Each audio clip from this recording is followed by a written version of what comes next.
A while back, we read a book called Today We Die a Little by author Richard Askwith. My parents both immigrated together from a small village in the Czech Republic, and I mentioned in the podcast discussion about how the book was really eye-opening for me. Richard painted a wonderful picture of what it was like to live in a communist country, how people, sometimes even within families, didn't trust each other, and how some of that mistrust is still around in the people who grew up in that era.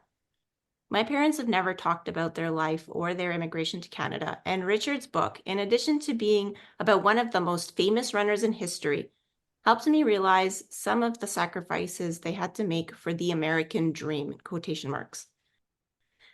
Similarly, today's book is an eye-opener, but to a different reality of life in Kenya and immigrating to the United States.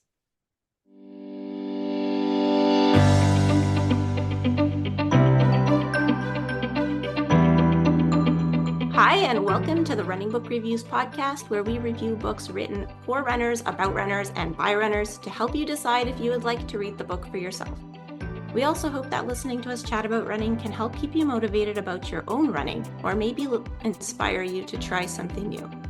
My name is Liz, and with my co-host Alan, we're going to talk with author Johanna Garton and runner Elvin and Shadrak about the book All in Stride. All in Stride is the story of two Kenyan-born athletes who have competed at the highest levels in running, and one US athlete and Olympian in the modern pentathlon. The bond that the three characters share is that they've all been in the Army's World-Class Athlete Program, WCAP. The book's divided into really two parts. Part one, which occurs in Kenya, which is Elvin and Shadrak's upbringing in Kenya and their journey into running. Part two is based in the United States of America, which is Elvin and Shadrak's life when they arrived in the US, how they met, how they ended up in the Army and the WCAP. Sammy, the modern pentathlete, she was introduced in this section, and we learn about her upbringing, how she got into modern pentathlon and her decision to join the Army and the WCAP. So let me tell you a little bit about the author. Johanna Garton. Johanna began running on the dirt roads surrounding her family's farmhouse in Wisconsin at age 7. Well done, Johanna. She continued through college, where she competed with Syracuse University as a walk-on. She has since run more than 20 marathons, including 5 Bostons. Got a Boston coming up this year, perhaps? Me too. Prior to this book, Johanna also authored Awakening East, the story of the adoption of her 2 children from China and her family's decision to move to China to live for 1 year to immerse in the family and the culture, and Edge of the Map, which shares the story of American high-altitude mountaineer Christine Boskoff and is currently being developed into a feature film.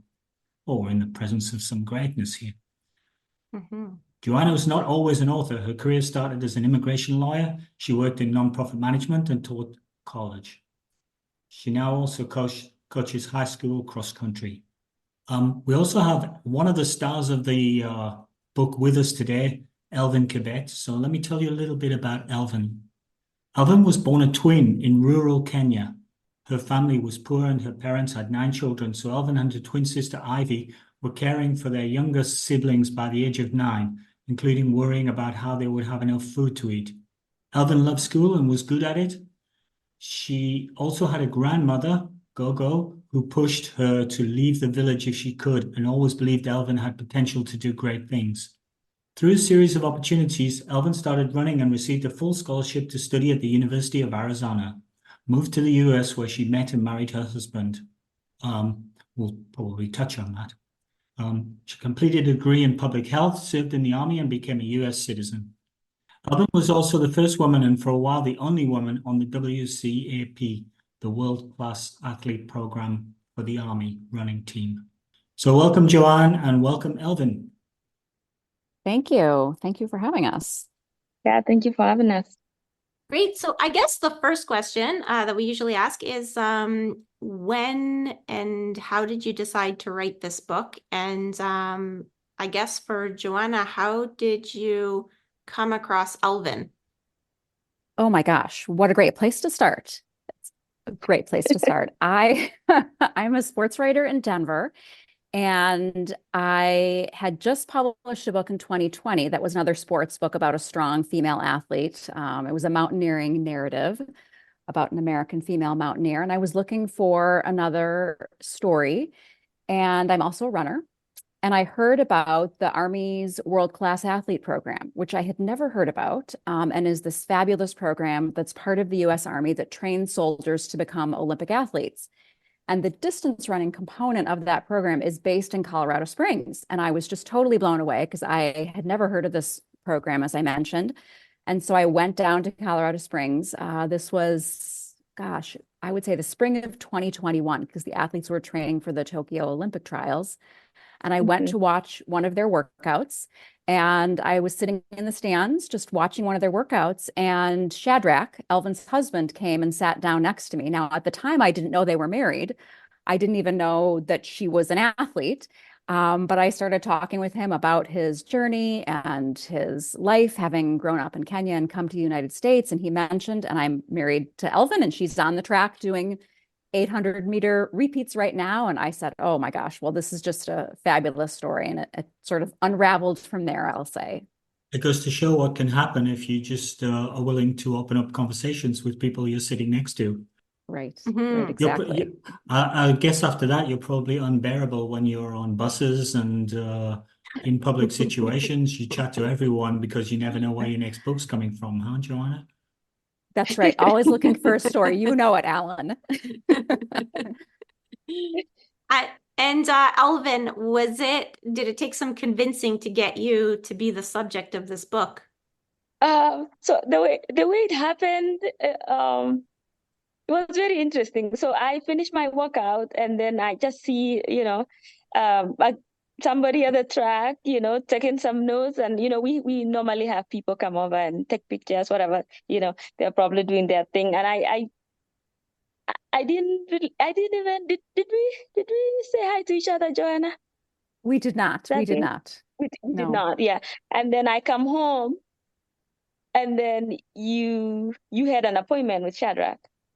that's And right. then you guys Yeah. were he was like, oh yeah, she's a writer and she's writing something about WCAP and the runners, and I was gonna do an interview with her, and I was just in the house, and then she started interviewing me um as part of WCAP.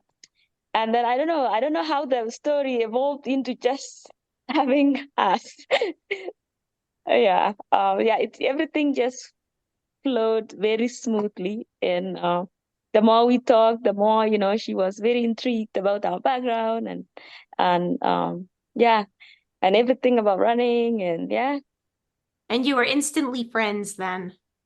Yes. Oh, I immediately, like, it was not hard at all to talk to her. Like, we were like, yeah, I just immediately clicked, and we were talking for hours and hours. Until she would say, you know what, I think it's time for me to go home now.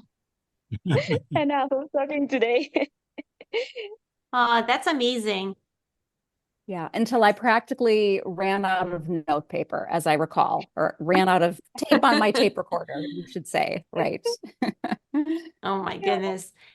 And so before we get into Elvin's story, the other character, Sammy, how did you decide to add her to the whole story?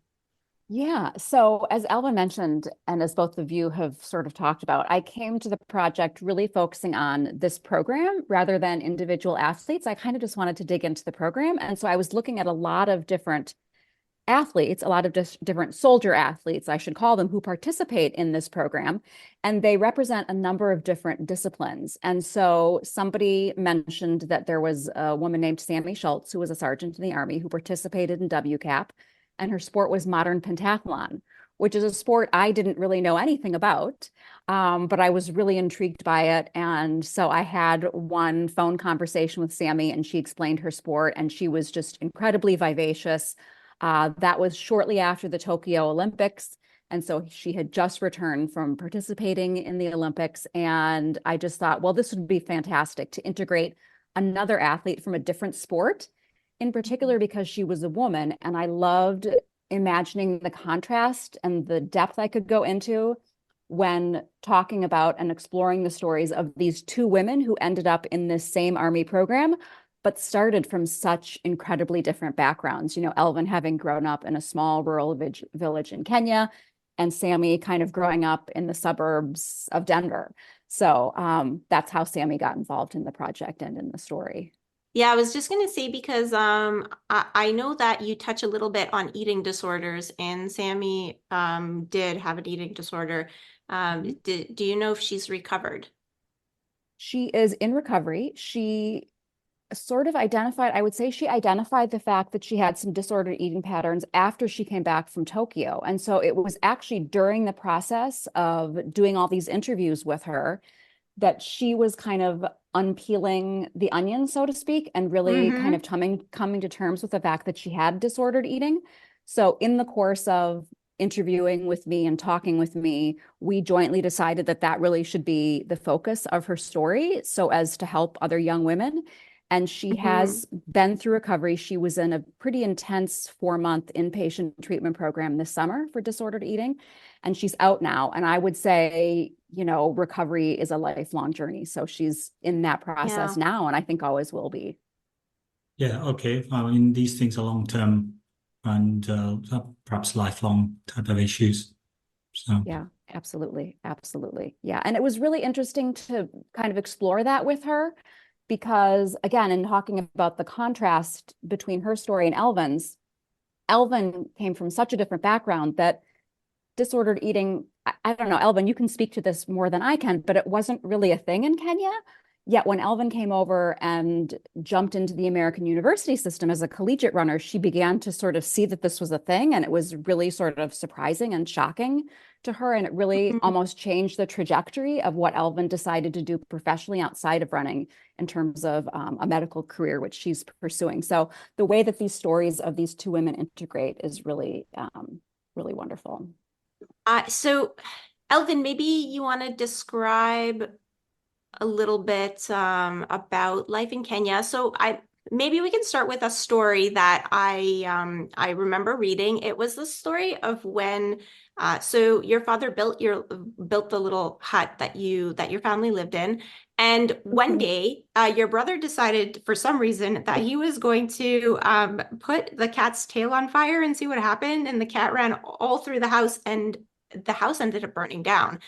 And it was interesting because I'm like, in a lot of ways, you know, you were in extreme poverty. I mean, you didn't always know where your next meal was coming from, but it seemed like so for us here in America, if your house burns down, like that is you know, that will probably put you into poverty. Whereas over there, it seemed like everyone came together and rebuilt this house, and there wasn't any mention of needing any money to rebuild it. So I don't know, maybe can you explain how houses are built over there? And so in Kenya back then, when we, you know, the village, it was the materials that you use to build a house are very simple. You know, it's you cut down a tree, you use the branches and the logs, and you know, and the grass, and so it's very basic stuff that you don't even need to buy. Everybody has trees, you know. There is a swamp that's full of grass, and so all the villagers, they'll get together, and everybody's chipping in, you know. And you know, the men will come in and do the structure, and then the women will come with the cow dung and you know, make a mud and like smear it over and just make it nice, and it's very surprising, like those houses are pretty warm and comfortable. So yeah, I feel like when I think about it now, like the house burning down, I was just scared for the kids, you know, that were in there, my brothers and my sisters, you know. But luckily, you know, it wasn't it didn't get really bad. But yeah, life in Kenya was very simple that time, very simple. And the community was everybody was together and helping each other, being there for each other. Even though we were poor, I feel like people are generally happy and enjoy the life that they have. it's kind of fascinating for us to think for both Liz and I to sort of read the first part of the story where you're in Kenya. And we've read a few books like Running with the Kenyans by Darren Finn, and got some insight into, the area, Eldoret and Iten and those kind of places a little bit in Kenya. Now you've experienced both sides, Elvin, and you've spoken to them extensively about their lives in Kenya, John. What are the things in Kenya that we might find surprising, or that you miss? You obviously probably miss your family a little bit, but Yes.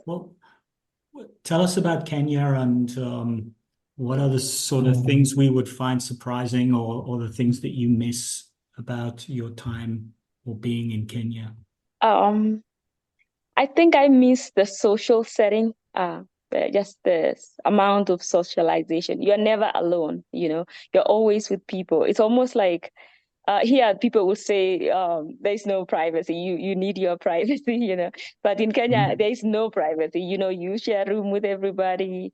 When I was growing up, I shared a room with all my brothers and sisters, just put some blankets on the floor and you lay there, and you call it a night. And I think I miss that part, being all your cousins, all your neighbors, friends, it's like a big party all the time. Yeah. I think I miss that a lot. And here especially when I was in college, when the girls were going for holiday, and I would just be alone in the house, and that was difficult for me because I wasn't used to that. And again, Johanna mentioned a little bit about eating disorders. I had to adjust a lot and learn a lot about the cultural differences. Back in Kenya, at that time, we didn't have a lot of food. So I come here, and it was very hard for me to wrap my head around. I bet you, if you ask Hannah and Momo, they'll probably say I ask a lot of questions because it came from like an innocent side of me. Like, I didn't know. I really wanted to know what's this. And so I would ask them, so you eat, and then you don't feel good after, and then you feel guilty. I didn't understand it, but over time, of course, I've got into so many classes, and I educate myself about this, and it's very mental, and you don't get to see that in Kenya because food is scarce already. So when you get some, you share with everybody else, and that's it. You might not know if you get another meal next time, but we always did. So I feel like, yeah, and just fast life here. Like in Kenya, the life is very slow, as Johanna can tell you.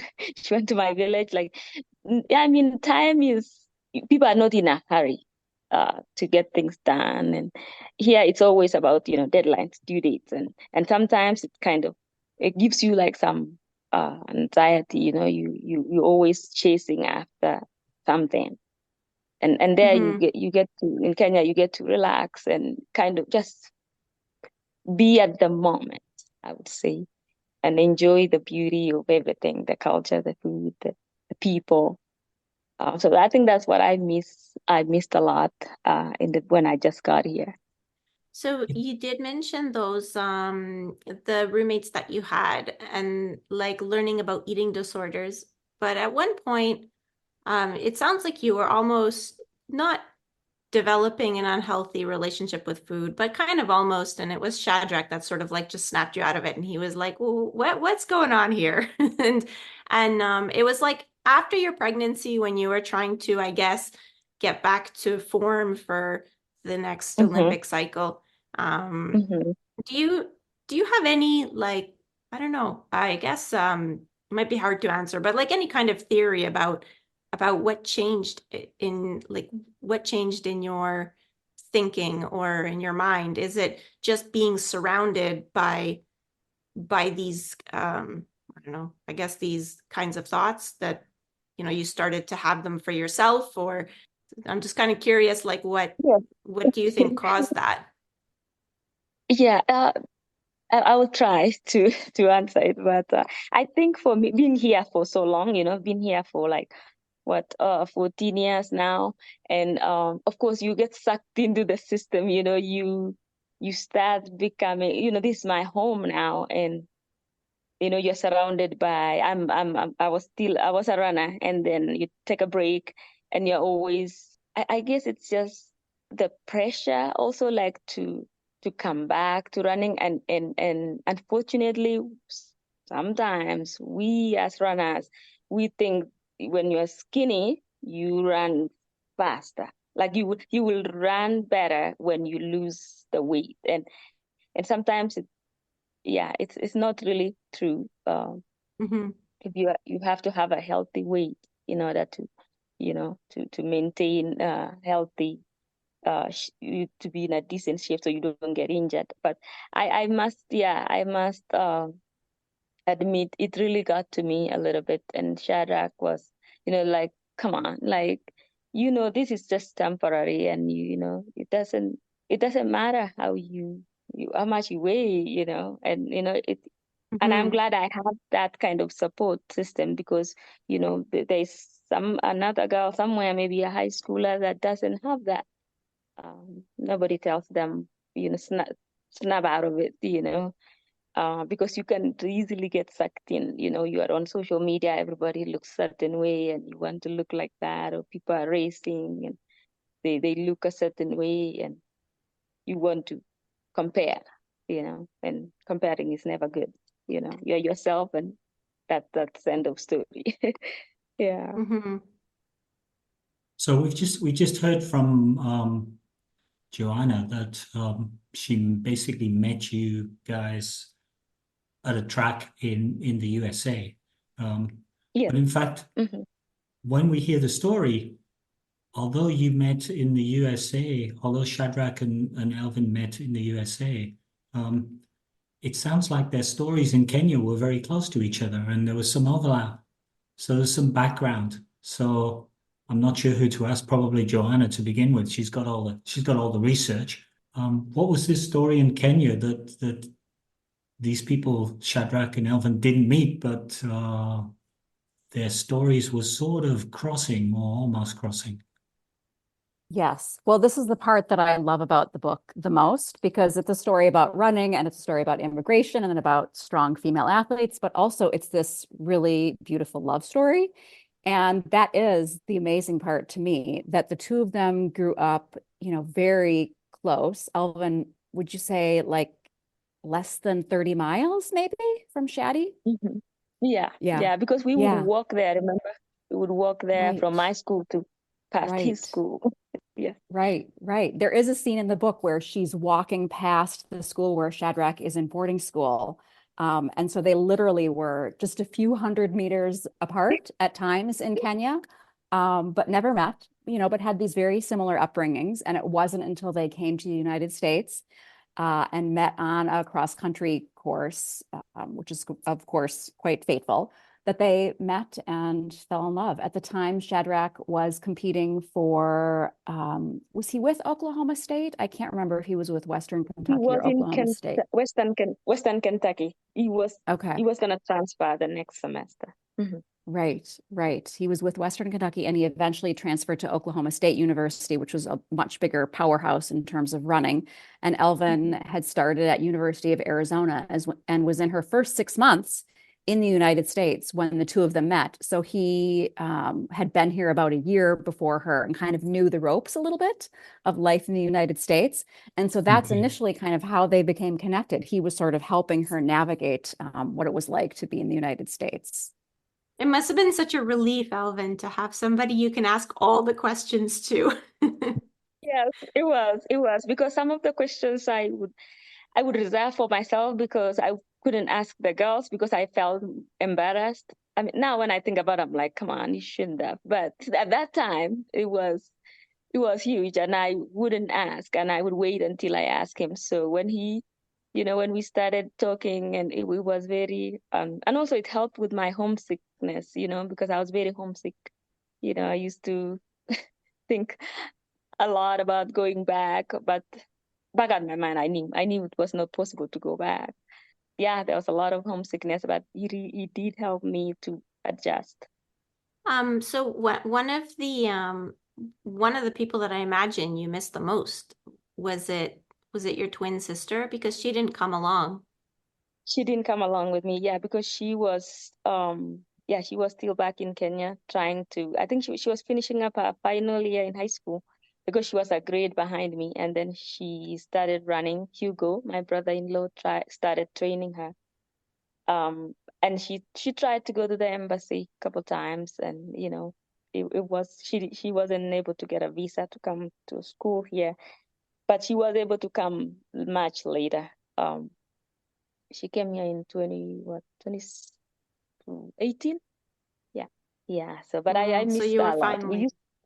We used to talk a lot. I think when I discovered that there was unlimited message, limited minutes you could call overseas, that was Yeah. just, yeah, was mind blown. And I would talk with her for hours.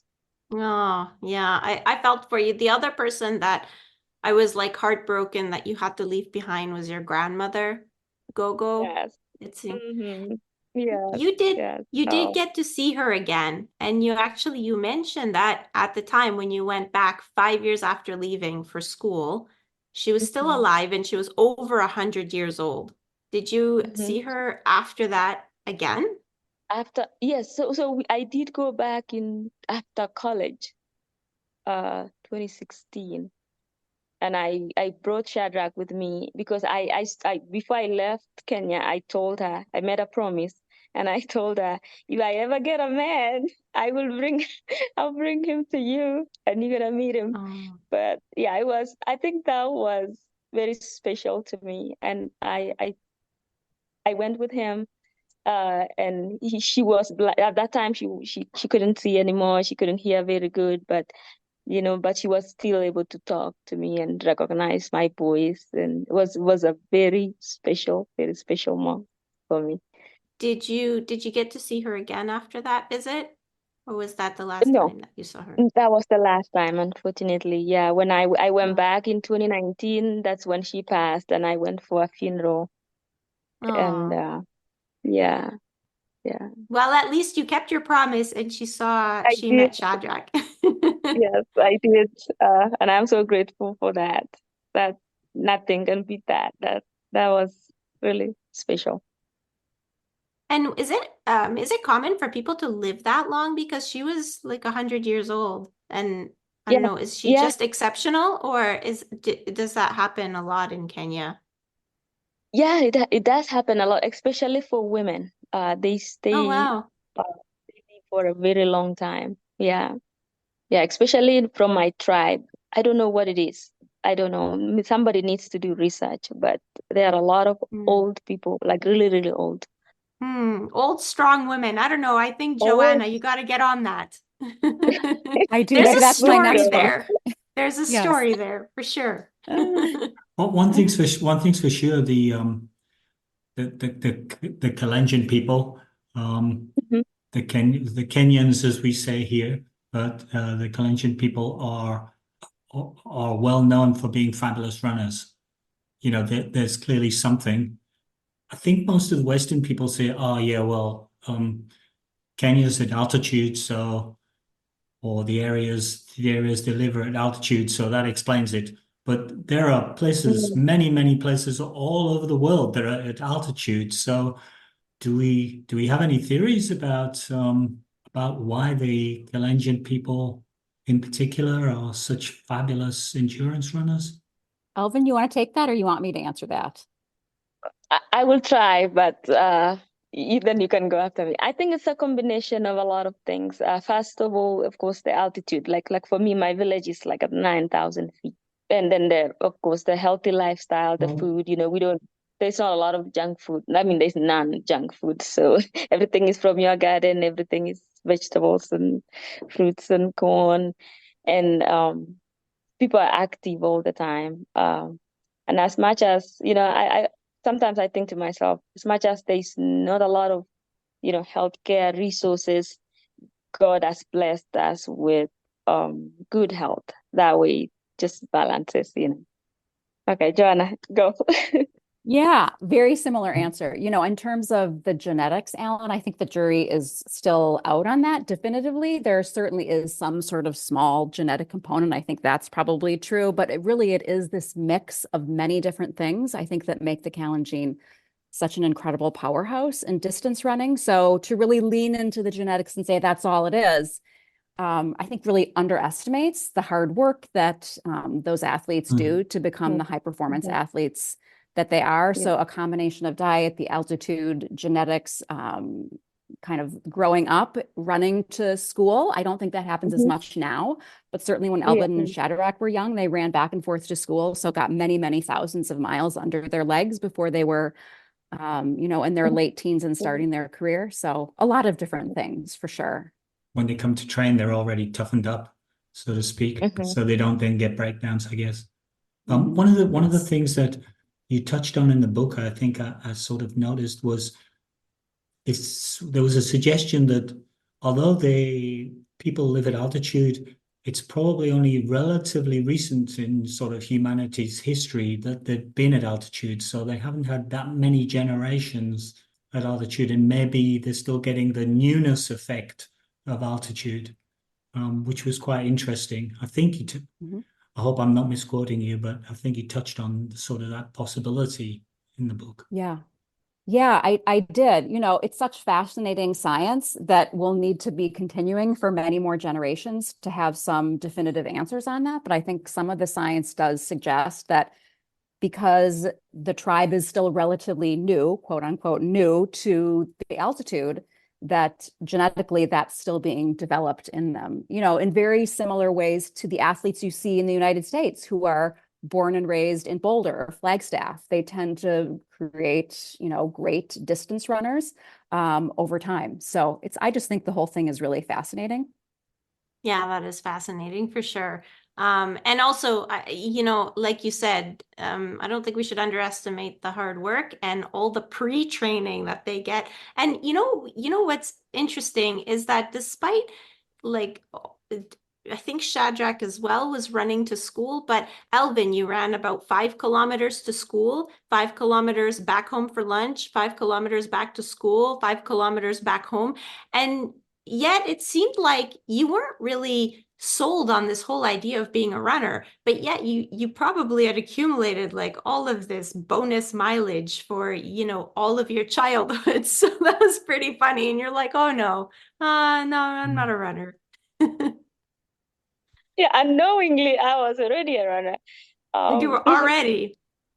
yeah, but because I think mainly because everybody runs everywhere at that time. We didn't have like a shuttle to catch or whatever anything to use other than you going there, um, walking or running, and it was so natural to me that I thought I used to look at running. My sisters were Olympians already, and I used to look at professional running as something so out of this world. And I thought, me?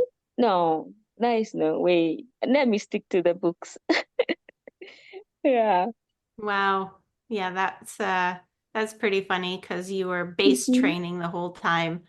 Um, Maybe we can shift to when you finally came to the United States. There was something because, we always hear white people say how they find it difficult to tell Black people apart. But it was interesting because in the book, you mentioned how you had a hard time telling white girls apart. Oh, They all it look the was same.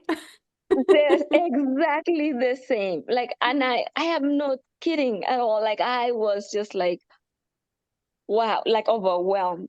Like I could like now when I look at I'm like, wow, how like why would you even think they look this like they have different hair colors, different eyes, like everything like but to me at that moment, because I had never seen two white people at the same time, like Hmm. in Kenya, I met Hugo and another guy, Toby. That was the only white people I ever met in Kenya. I come here and all the girls are so skinny, wearing the same Arizona gear, running stuff. Oh, they look exactly the same. And it was a nightmare. I trying to figure out which one is Hannah, which one is Hannah. Come on, I'm not even focusing on training anymore. I was, I didn't want to look stupid, imagine asking people, are you Hannah? And they are Liz, or they are, Megan. And you're like, are you Hannah? And they say again, you're like, they must think I'm stupid. But they didn't. They didn't think that at all. As soon as they noticed, they said, you know what? We are here for you. We know you have a lot to adjust to, and no worries, don't. And ever since then, I started to, telling them more about if I needed help. Because before I was afraid, I was scared, like, oh, they would think I'm stupid. They think, yeah, I don't know. It was just Mhm. crazy.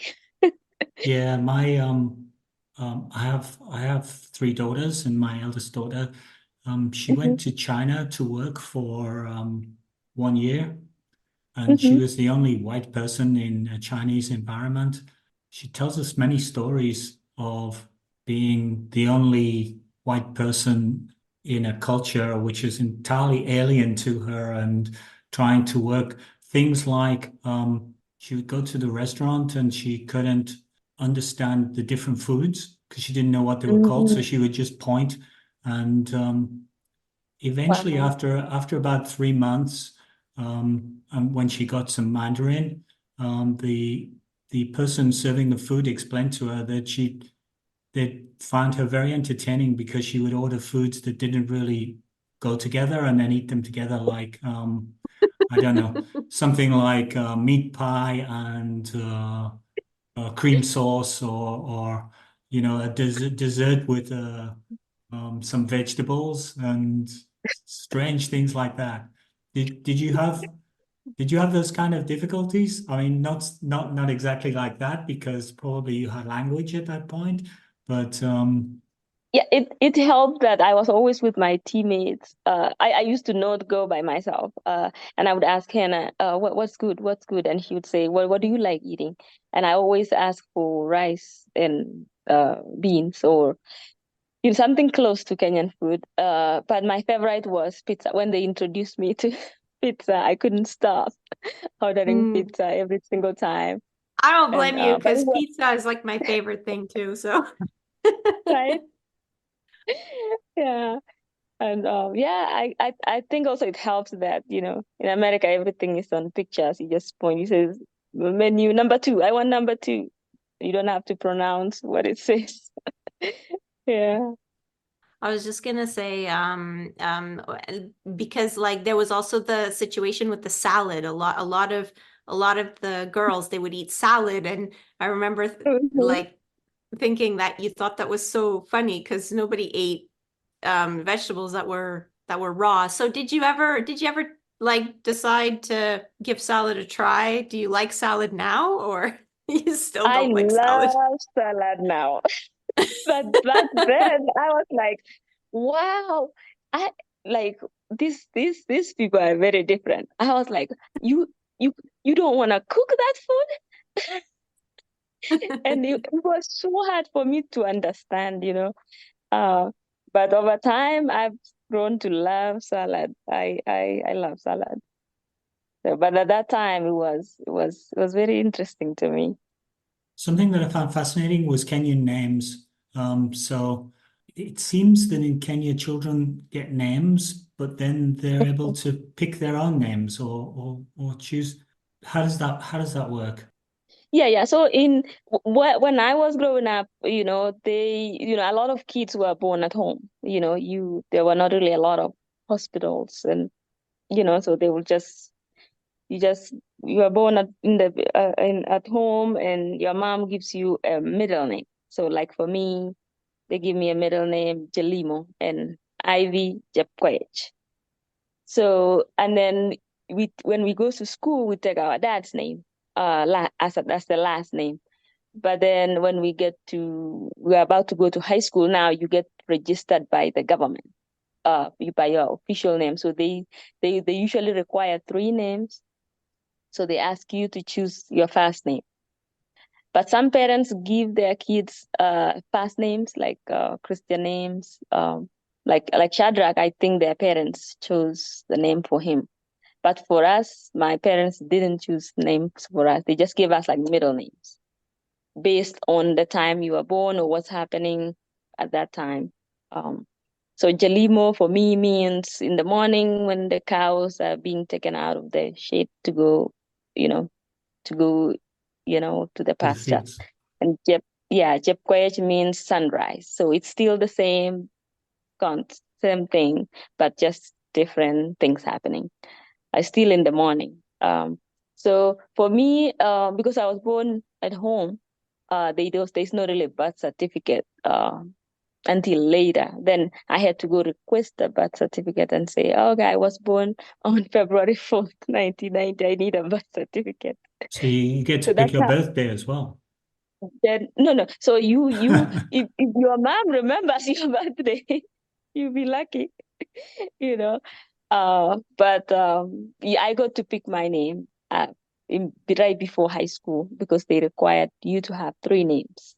Yeah, but now with these kids nowadays, there's hospitals, and most kids are born in the hospital, so they usually give you a birth certificate after you are born, right there when Oh, you're born. okay. Like So, here in the US. okay.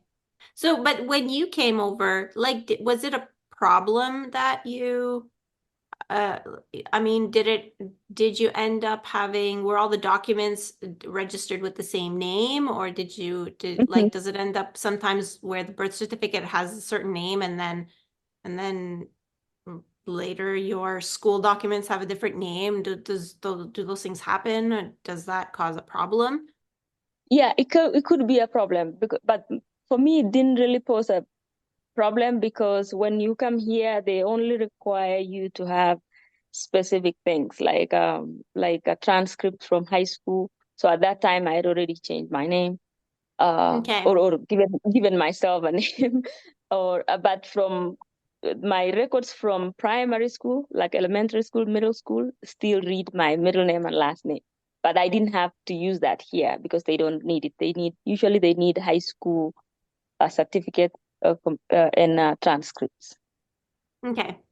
Okay. But I can imagine it could pose a problem for some other people. Um, It seemed also that Shadrach, if I read it rightly, he changed or he rechose sort of surname, what I would look at as being a surname, Chipchirchir. mhm. Yes. So his family name is Tirop, but the way he explained to me, so his name is so long, so Shadrach Chichir, and it didn't fit to the ID card. So they told him to choose. Are you gonna go to with Shadrach Tirop or Shadrach Chichir?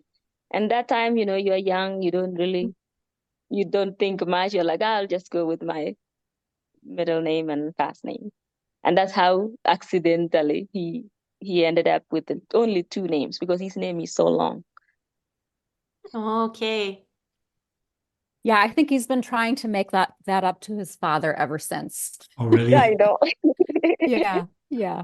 He always promises his dad he'll take the tear off back at some point. Yeah. Yeah. So you guys finished school, both of you, and then you ended up Shadrach ended up telling you that he wanted to go into the army. But you weren't really sold on that idea. And now later on, now you're in the army. So how did Shadrach convince you that it was a good idea for him to go? And also, what was it about his experience that made you want to be part of that? Yeah, that's a really great question. Yeah, so initially so when he wanted to join, that was back in 2014, and I was still in my last year in college, and he said I want to join the army, and he did not add any other sentence after that, like, oh, I'm gonna join WCAP, and WCAP is a running thing, and he just said I'm joining the military, and yeah, what do you think? And I said, you go, but I I couldn't do it. Because the only thing I could think of at that moment, I was like, my dad, he was in the military for so long, and he was always away, because of all the commitments. And I was like, I'm not about to go through that again, especially if I'm, spending the rest of my life with you. I say, it's not a good idea. And we went back and forth. And I think he mentioned the running part, and he said there's a chance that I might, because for me, immediately I thought, oh, he's gonna go to war somewhere. And because I didn't understand, all how the military works here. And I thought, oh, he's gonna be shipped somewhere and I'll never see him again for months and months or for a year. But eventually he said, there's this running thing, and if I get in, there's a possibility I'll be stationed in Oregon or Colorado. And that's when we said, okay, let's give it a try. And then when he joined, and I just saw him thrive. He made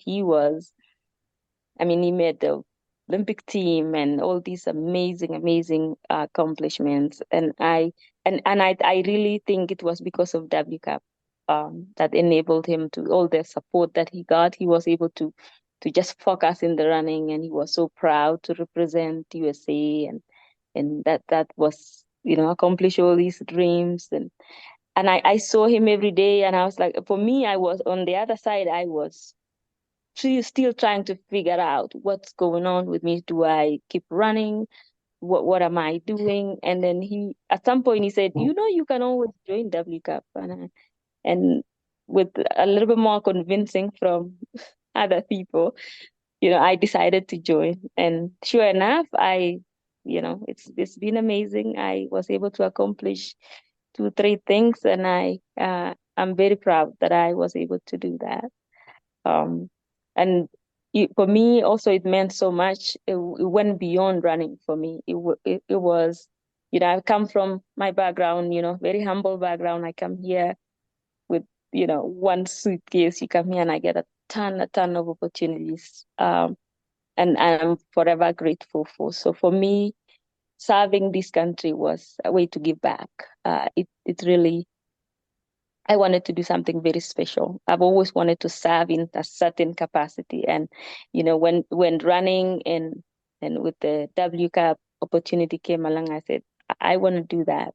And I'm very grateful that I got that opportunity. And so are you still running for WCAP right now? So right now, my last race was Olympic trials. I will take a break.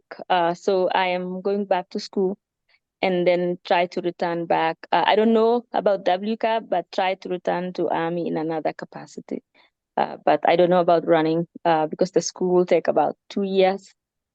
So right now I'm just doing it on my own, of trying to figure out what's next. Okay. And Johanna, maybe you can tell us a little bit about what surprised you about the WCAP program, because you obviously were fascinated by that, and you ended up writing a whole book about 3 athletes that were a part of it. And at some point you mentioned about how progressive they are in terms of how they treat women. Yes, it's a mixed bag, I would say. Elvin and Sammy both went into this orbit, which is, I think the number of females in the Army is maybe, I want to say 18%. I hope I get that right. I think in 2022, it was 18%. So they came in as kind of minorities, but there are a lot of programs that sort of encourage women to rise in the ranks, so to speak. And so from that point of view, they are very progressive. At the same point, they were also entering the world of professional athletics, which still is on some level very much an old boys network.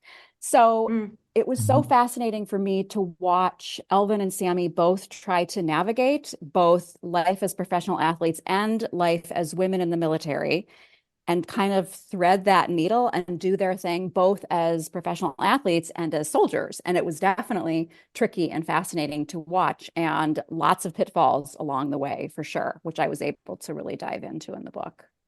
And at one stage, Elvin was the first female or the only female in the WCAP running program? Yeah, there were many years there. I think Elvin can confirm, but there was a long stretch where she was the only woman in the program, which was, she can speak to this, but I think quite challenging for her. You know, on some level, it was great because the men, I think, really took her under their wing and pushed her to an extent she might not have been pushed if she had had women, but also she was really very much missing that sense of community that she had as a collegiate athlete. You know, college D1 women in cross country, those teams are so incredibly tight. And so for her to come into the military and professional running and be the only woman in this unit, I think was probably really hard for her. Elvin, you can speak to that, I'm sure. Yeah, when I just came in, there was a female, one female in the long distance team before I joined the army. When I came back from training, she was gone. I think they sent her to another mission, so she wasn't. And I was excited to. I was like, "Yay, there's another female." So when I got here, they were like, "Oops, she left." So I started, trying to figure out now how it's gonna look. But the guys were incredibly supportive of me, to an extent that, let's say, for instance, the guys were racing, and that weekend, they're taking their weekend easy, and some of them would jump into my workout. I mean, all of them.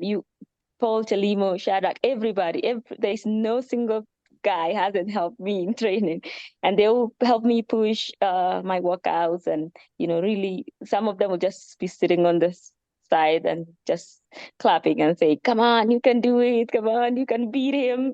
That kind of support, and it was really amazing. But of course, again, and I missed the part that me back in Arizona, with all the girls, we have like 12, 15 girls. It's super nice. Just doing girl stuff. Talking of cool downs and warm ups. It's different. Some of the conversations the guys talk about, you're like, I don't know what to say about that. But Liz so and I used, have that. I yeah, know all about that. to talk about football. I'm like, I will skip that.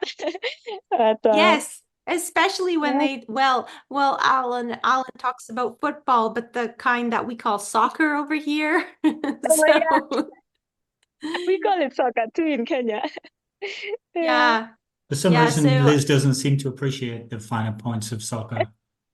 no, but you know what? I get a lot of mental lists done during that time. Like sometimes I think of things I can do or whatever, or a recipe I want to try while they're Yeah. talking about, because the soccer conversation, sometimes it can last like 30 minutes. Like Yeah. 30 Yeah. minutes of the run is like soccer. And I'm like, oh my God. Mhm, mhm. Yeah.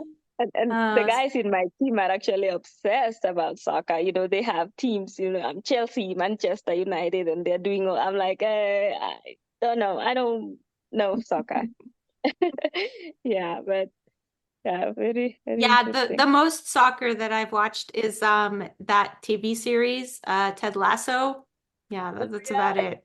And initially when someone suggested that I watch it, I wasn't going to, because they told me like, oh, it's about this soccer coach. And I'm like, ah, no, I don't need to you don't need to listen to that. But there was very little soccer in there. So if ever, Ted Lasso, there's 3 seasons, it's Ted actually pretty Lasso. good. No. So one of the things that we saw was Shadrach got his performances up to a point where he was able to go for an Olympic qualification. And in fact, I forget the distance now, but he made the Olympics for the Rio Olympics in 2016. Tell us about that, either from Johanna's perspective or Elvin's perspective. Okay, I'll take a crack at this. Well, I love this story because this is actually how the book starts. I start with Yes. this opening scene of Shadrach trying to qualify for the 2016 Rio Olympics, and he's on the track in the 10,000-meter race, and he's racing with some of the best, including Galen Rupp and Bernard Lagat, the best in that discipline at the time. And he's a long shot. Nobody's talking about him. And, spoiler alert, he goes on to make the team. But I conclude that race sort of 2/3 of the way through the book, and we kind of catch up to that point. And that was really a watershed moment for the WCAP program. They had 4 athletes qualify for the Rio Olympics from their unit that year. And that sort of catapulted the WCAP team and the distance running component of that unit into these great heights that they were able to maintain for many years, and sort of set the stage then for Elvin to join the unit as well. So a wonderful experience. And I know Shadrak, that's one of his prouder accomplishments, to have to being on that team in 2016, representing the United States. He had been a citizen at that point for about, I want to say 18 months. So he was a relatively new citizen. So very special for him. What about this year? Is he gonna try again? So both Shadrak and Elvin tried for the 2024 Paris Olympic Marathon team. And they both raced together in Orlando about a month ago, and neither of them made the team. You know, I think there were 200 something men and 175 women. Yeah, all that was a racing big for field. spots. Yeah. So that was their one shot for the 2024 team. And beyond that, time will tell. Yeah. Okay, maybe try again in 4 years, because they're both still young, so. How was it? Was it fun to try? I mean, it must be amazing for somebody who's sort of an amateur athlete like us, and we sort of aspire to run one day, run 3 hours for the marathon, to be running in that rarefied atmosphere with the cream of the US marathon runners. Was that fun? Yeah, it was absolutely a blast. I am very grateful that I got a chance. I got an opportunity to toe the line with, as you say, the best of the best in the country. Yeah, it was, and and I must admit too, it was a little overwhelming, when you're training for that one race and you hope all your cards line up that day. But overall, I was there with my son and my husband. It was very special for us to be there, all of us together. And Johanna came to support us as well. That was very special. And because who knows, I kept telling myself we only have Olympic trials once in 4 years. So every chance you get, you appreciate it. And actually, it's interesting because after we read the book, on social media somewhere, I think it might have been Facebook, I think it was Boston announcing its elite field, and there was like an Army singlet on one of the women and on one of the men. So it seems like this on their visual. on their I'm pretty sure it was for Boston. It was for Boston, right, Alan? Because I remember I sent it to you. Yeah, Boston Marathon. I think one of the people was called Kibbet, but it wasn't Elvin. Oh yes, Elkanah. Elkanah's running. Yeah. Yes, There is somebody who has an association with the Army who's running. I don't think there are any women from the WCAP team running at Boston. I thought there was one woman, but okay, maybe I remember that wrong. But but there were it looked like 2 different people with Army singlets in that one post. And so I was wondering, have they gotten bigger over the years, like since you and Shadrak joined? Are there more women now? Yes, so we have for distance running, we have Edna Kurgat. She's doing the 10K and the 5K. And then we have a new, she's relatively new. Her name is Colette Ramp. She does the 3,000 steeplechase. Oh, wow. Yeah, so it's getting better. And I should mention that the 3rd place finisher in Orlando on the male side was Lenny Career, who we cross fingers that he will secure that 3rd spot for the American men and beyond the Olympic team. And that would be his 2nd Olympic team, because he also qualified in 2016 with Shadrak on that 10,000 meter team. Okay, so he's 3rd, but in order for the US to get 3 positions, they have to have a runner who achieves another runner who achieves a certain time. Is that correct? Oh my gosh, Alan, you need a PhD to really understand how Lenny's got to actually make the team, but we're crossing fingers. His ranking has to be high enough from World Athletics. or another To accumulate American man has points. to run. Yeah. Yes, exactly. Or different American man has to run a fast time. So we'll see. We're Oh, crossing wow. fingers. Okay. Okay, then. Us too. Yeah, we'll cross our fingers for him as well. Oh boy. The one other really groupie runners groupie moment that I had while I was reading the book was the section where Shadrak got invited to pace Kipchoge for his achievement of running the sub 2 hour marathon in Austria. I think it was Vienna, when he ran with the Ineos sub 2 hour event, and he needed teams of pacers. And Shadrach was actually a pacer in the group that took Kipchoge eventually to the finish line. That's right. That's right. I was being an absolute groupie reading that section of the book, because I remember the event well and the atmosphere of it, and I think you describe it well too, Johanna, how exciting it is for the group of runners to take Kipchoge to a place we've never seen before. Yeah, you and me both. Total groupie moment for me as well, to kind of recount that with Shadrach. I hadn't really read any essays or stories or narratives that had been put out there by any of the pacers.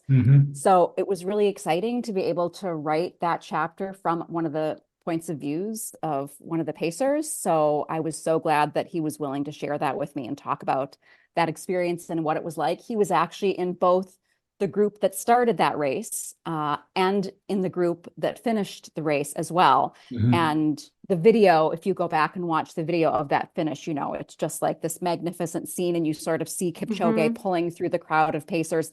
It's the parting of the seas, and he runs, and you can see Shadrach in the back just kind of cheering, and they're all crying as soon as they cross the finish line. So to kind of be able to capture that in that chapter was really special. Yeah, that was amazing, because there's a lot of unknown in there. Like he didn't know if it was going to be achieved or not. I bet you it was amazing the day that you found out that Shadrach had this other like hidden experience that he had that was, kind of a big deal. I don't know. Did he didn't tell you about that on the first day when you met him on the track, did he? That he had paced Kipchoge? He did not. No, I think I fell across that maybe the second time I interviewed him. And I was like, oh my gosh, well, you didn't lead with that. That's what I would lead with for the rest of my life. Yeah. Right? Yeah, I have it on a I knew t-shirt. Yeah. I knew about the Olympics part, but I didn't know that you paced for Kipchoge. So let's really talk about that now. So yeah.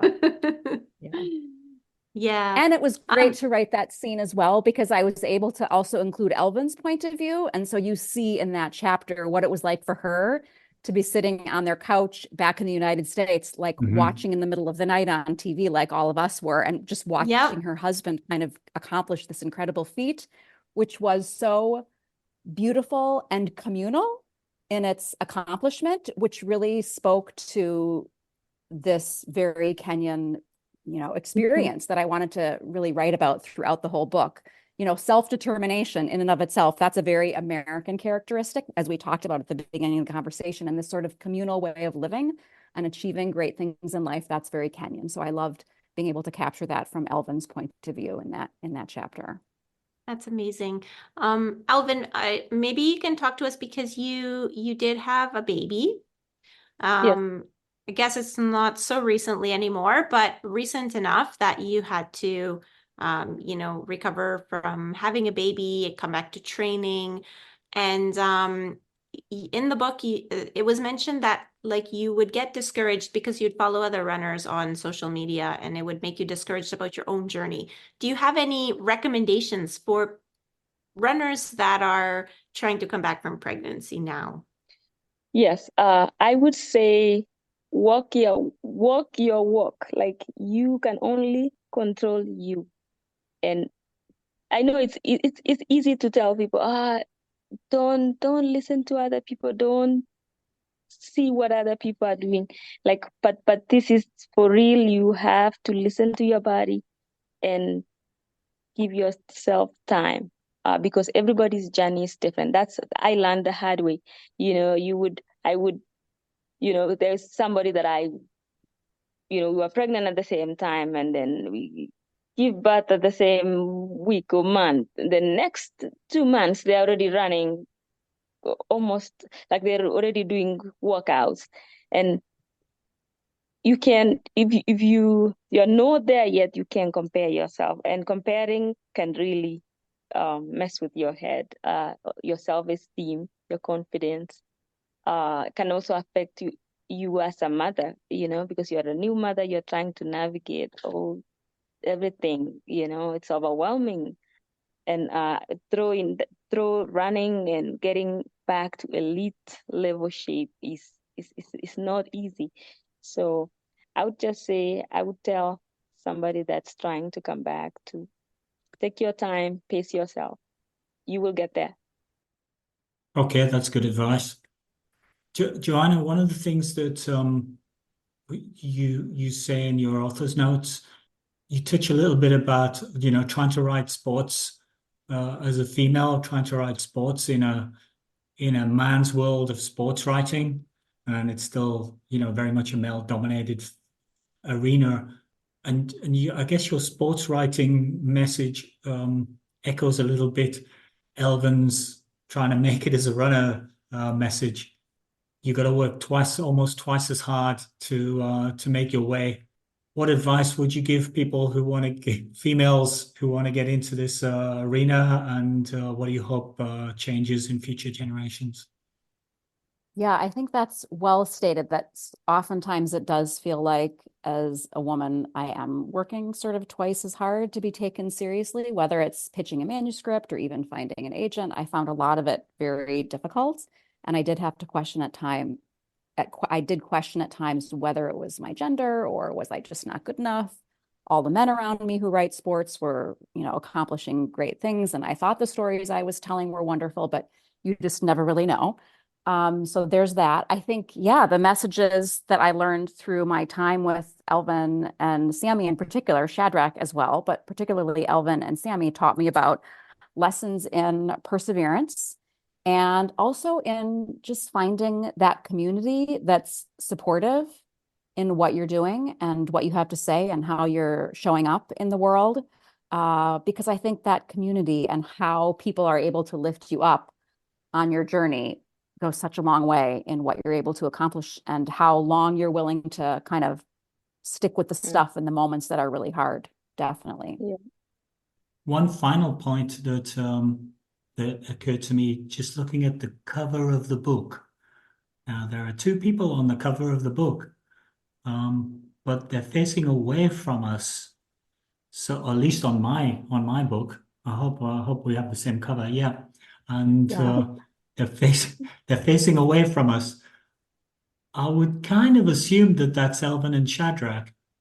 It is. One, It is is, that definitely. true? And two, what was the idea of that? Was that just the photographer's idea, or was that something somebody came up with? What's the idea of having them not looking towards us, but looking away from us? I actually can't remember if that was my idea or the photographer, to be totally honest, but I remember the theory and the concept behind it was that we wanted them looking forward. So I think we did take a lot of forward-facing pictures, but Okay. then we liked this vision of them looking into the future from the vantage point of the person who picked up the book. Yeah. So in the end, the decision on which picture to use on the cover wasn't mine, but I do really like this one. I'm happy with it. Yeah, it's quite powerful, I think. Yeah. Oh, thank you. I haven't really gotten much feedback, so I'm glad that you guys like it. Yeah, I like it too. Yeah, I thought it was just, and I like they're holding hands. It's sort of like, whatever happens, I mean, we're in it together. Yeah, and they're holding hands on the spine too, which is fun. Oh, cool. that's so I know. nice. What a great Twitter touch. We don't have a picture of the spine. We've got the electronic copy, I think, at the moment. Oh, okay. Yeah. Okay. I would have been very disappointed if that was the only photograph that we didn't get to see Elvin's happy smiling face. But in fact, there are photographs inside which show those things, which is good. So I guess we'll wrap up. Yeah, And we'll do our little summary. yeah, but maybe before we do that, is there somewhere that you would like to direct people to get a copy of the book? Just because otherwise, we usually just say Amazon, but there could be something that you prefer that people do. You guys have been interviewing authors for so long, that there's really no wrong answer to this. And I think people are going to buy books where they buy books. And I'm totally fine if you say Amazon. I think that's a lovely place to buy a book, as long as you buy it. I love independent bookstores, though, I will say that. So if that's a possibility, go for it. Yeah. And then where can people follow you to see what you're up to, what you come out with next, all that good stuff? So I'm mostly on social media. I'm on Instagram, and it's Johanna Garton Books, JohannaGarton Books. Yeah, and that's where I am. Elvin's on there as well. Perfect. And if we want to follow Elvin and Shadrak's running story, are we able to do that through social media? Yes. You can follow us on social media. I have Instagram, Elvin J. Kibet, and Shadrak. I don't remember his handle. Was it Kip? Oh, you're going to be in big trouble now, Elvin. I'm gonna be in big trouble. You've You're forgotten always Shadrak's changing it. handle. He's going to get no social media coverage, and you're going to get all social media coverage. Oh God. I feel like it's just Shadrak Kipchirchir, isn't it, Elvin? Shadrak. Yes, Shadrak Kipchirchir, and there's just one. So Okay, great. Yeah. That's excellent. We will watch with interest to see how you progress. Thank you. Should we give our little summaries? We usually give like just a little paragraph of summary on the book before we say goodbye to you. Should I do mine first, Liz? Yes, I'm busy following Shadrak and Elvin You're on social media. Already. Okay, so All in Stride by Johanna Garton. The book is mostly about the two people we've referred to, Elvin and Shadrak. But it's also about two different worlds that they lived in, Kenya and the USA. So I think it's quite well done in terms of the two sections. The sacrifices that Shadrak and Elvin make just for the possibilities to advance their education and running are enormous. And the life changes I think that they have to make to achieve that would break a lot of people, but not them. I think what we see is some people who are quietly incredibly strong as characters. It's a fascinating story of culture change, hard work, and determination. And one of the amazing things for me was that Elvin and Shadrak were actually very near each other, probably walked past each other in Kenya, but they only met when they were in the USA. There are a bunch of photographs inside, as I just made reference to, and the cover photograph, the color photograph of them on the cover is very powerful. All in all, a great running story with good insights into Kenyan upbringing and what it really takes to pursue your dream. And, as we said at the very beginning, a bit of a love story too. So, what more could you want? There's a bit of everything in there. Mm-hmm. Well, I guess I don't have all that much to add. Sometimes you read a book that's not just well written, but also opens your eyes to completely different reality than your own. And this was one of those books. The book made me realize how important it is to have people in your life that believe in you more than you believe in yourself. For Elvin, that was Coach Lee, who took the chance on Elvin after seeing her run in Kenya.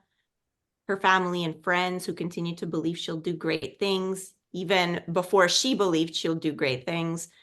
And they've helped her continue to have big goals with their belief, especially Shadrak, who's there every day believing in Elvin. This book touches on some important things that need to change, like racism, which actually we didn't talk about that aspect. But Elvin did experience racism for the first time in her life when she came to the US.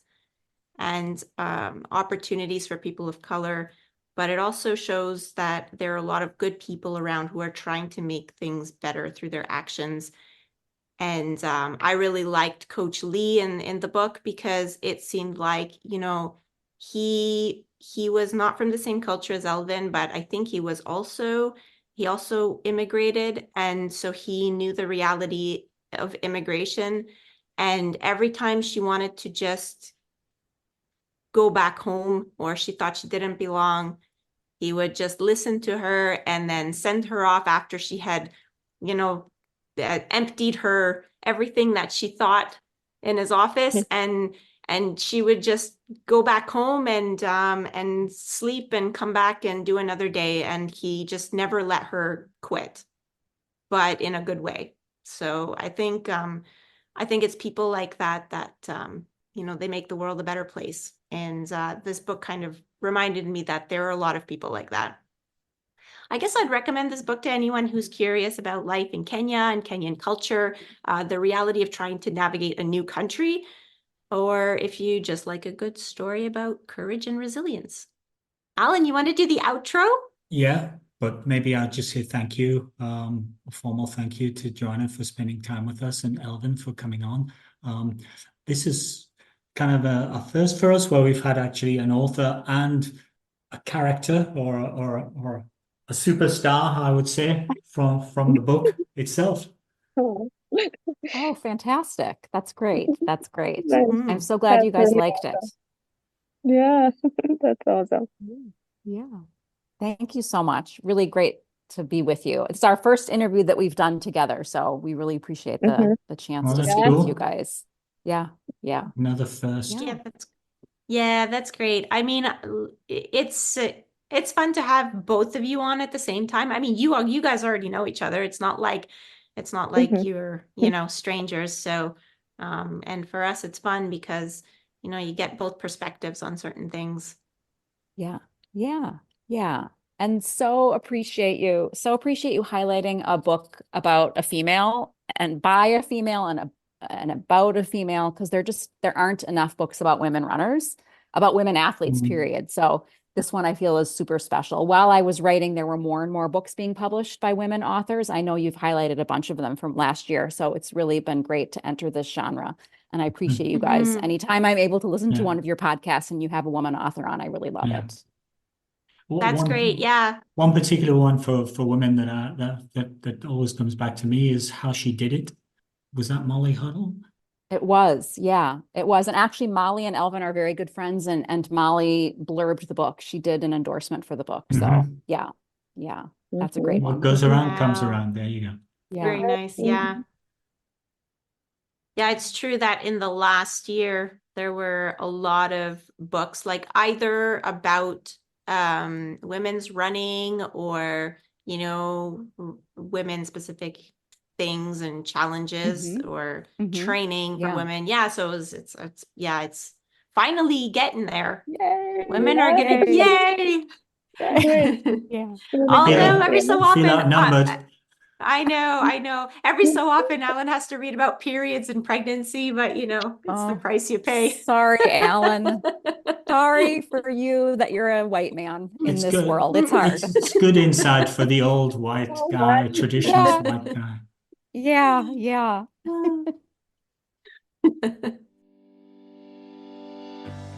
Thank you for listening to another episode of Running Book Reviews. A big thank you to the publisher Roman and Littlefield for providing a review copy of the book to Liz and I. A big thank you to Johanna and Elvin for spending time with us today. Much appreciated. If you'd like to leave us some feedback about how we can improve the podcast or want to suggest a book that you'd like us to review for a future episode, you can please leave us a comment on social media. We are Running Book Reviews on Facebook and Instagram, and on Twitter or X, we are reviews_running. Please also follow us on social media to find out about new episodes when they are released, or you can just subscribe to the podcast on your favorite streaming platform. If you've been listening to us for a while and wondering how you can help us out, there are a couple of easy ways. If you're enjoying the podcast, spread the word, tell your friends, share a link, talk about favorite episodes with your running partners. Or you can leave us a review on Apple Podcast, If this is how you listen to the podcast, you can leave a written review, or if you listen to us on Spotify, you can leave us a rating out of 5 stars. We're also on a platform called Buy Me a Coffee, where if you go to the Buy Me a Coffee platform and search under creators for running book reviews, you can find all sorts of outtakes and extras and photographs and stories. And you can also, if you feel moved to, you can buy us a coffee, but you don't have to. That's all for today from Running Book Reviews. Bye for now. Bye.